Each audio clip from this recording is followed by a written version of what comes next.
Everyone, today we are going to see about in complex analysis the argument principle. The statement of argument principle is f of z is meromorphic in omega with zeros aj and poles bk. So the form will be 1 by 2 pi I integral of gamma f dash of z divided by f of z dz summation j n of gamma comma aj minus summation k n of gamma comma bk. Here f of z is meromorphic function. Meromorphic function, the function means the function which is analytic in all over the region except the poles. So that function is called the meromorphic function. So here the form of aj are known as zeros and bk are known as poles. So this function is meromorphic except the poles. So here having the whole region, we are deleting the poles except the poles. So we are considering this function. So for every cycle gamma which is homologous to 0 in omega does not pass through any point in 0 or poles. So consider the region, this is omega. Here having any number of poles and zeros. So we are considering the curve that is gamma which does not pass inside the poles and zeros. So it will not here having zeros or poles means it will not pass through like this. It will pass through as nearer to the zeros or poles.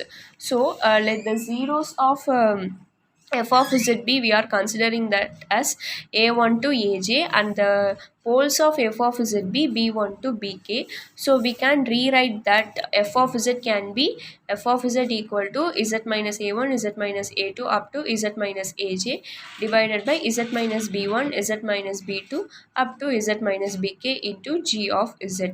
So we know that where g of z is analytic and it is not equal to 0 for any j, aj and bk. So it will the g of z is analytic and it will not be equal to 0 for every aj and bk. So if it is 0 means the function will be 0, so we will not able to prove the argument principle. So we have to take the log on both sides. So log f of z into log the whole term minus the log this term. If we have an divide means we can write it as log, it is a and this is b means we can write as log a minus log b. So likewise we are returning log a and minus log b here in this multiplication, so plus log g of z.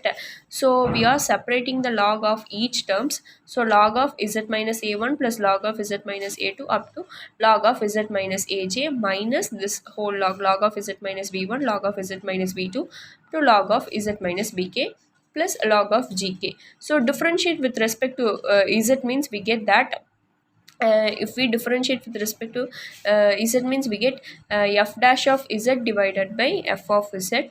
Sorry, we have to differentiate with respect to z. So f dash of z divided by f of z, and if we differentiate log x means 1 by x. So 1 by z minus a1 to 1 by z minus aj. Likewise we are differentiate means we get 1 by z minus b1 to up to 1 by z minus bk. Hence we are, if we differentiate means we get g dash of z divided by g of z.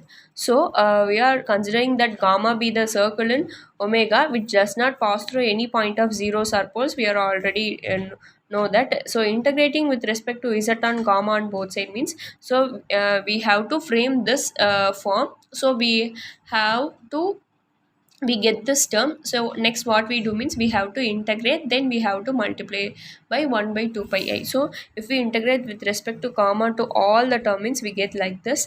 And here g dash of z divided by g of z, here the g of z is analytic. So if g of z is analytic means the derivative of the analytic function is also analytic. So g dash of is also analytic.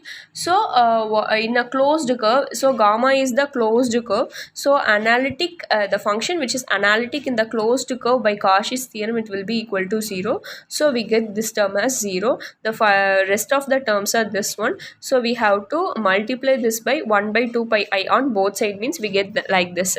So 1 by 2 pi I into this term, 1 by 2 pi I into this, the whole terms. So next what we do means, this is in the this can be written in the form of winding numbers. So n of the point is a1, so the region is the curve is by gamma, so n of the curve, that is gamma, comma which point is a1, plus n of gamma comma a2 up to n of gamma comma aj, minus n of gamma comma b, n of gamma comma b2 up to n of gamma comma bk.